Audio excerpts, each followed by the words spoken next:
Баршаңызға сәлем, менің каналыма қош келдіңіздер.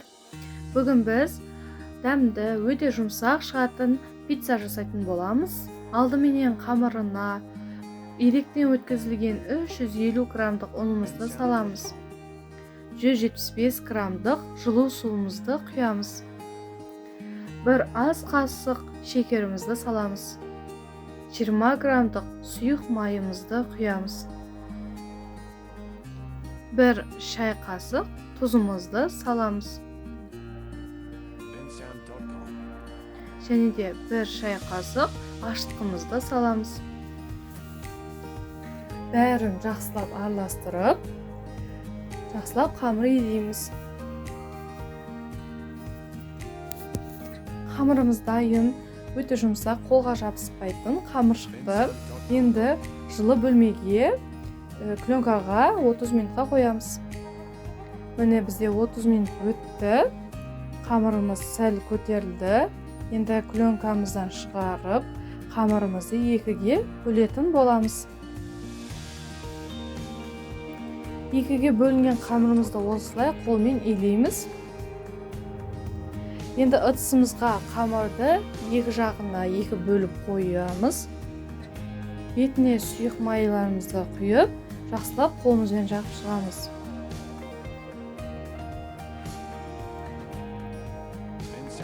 Бетіне пленкамызды жауып, арасына мен шанышқы қойдым. Ол қамыр жабысып қалмасы үшін. Енді осы қамырымызды 1 сағатқа қоямыз.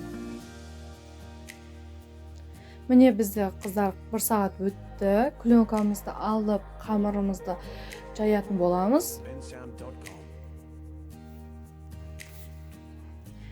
Міне қамырымызды дөңгелек етіп, тым жұқа әрі қалың етпей, орташа қылып жайып шығамыз.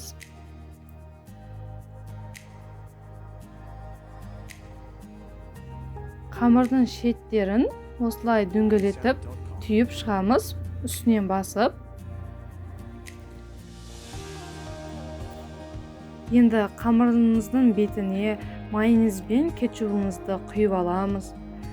Жақсылап араластырып, бетіне тегіс жағып шығамыз. Бұл қамырымыз дайын болғанша 10 минут бұрын пешкамызды қосып аламыз. Енді осы майонез кетчуп жаққан бетімізге сырымызды салып аламыз.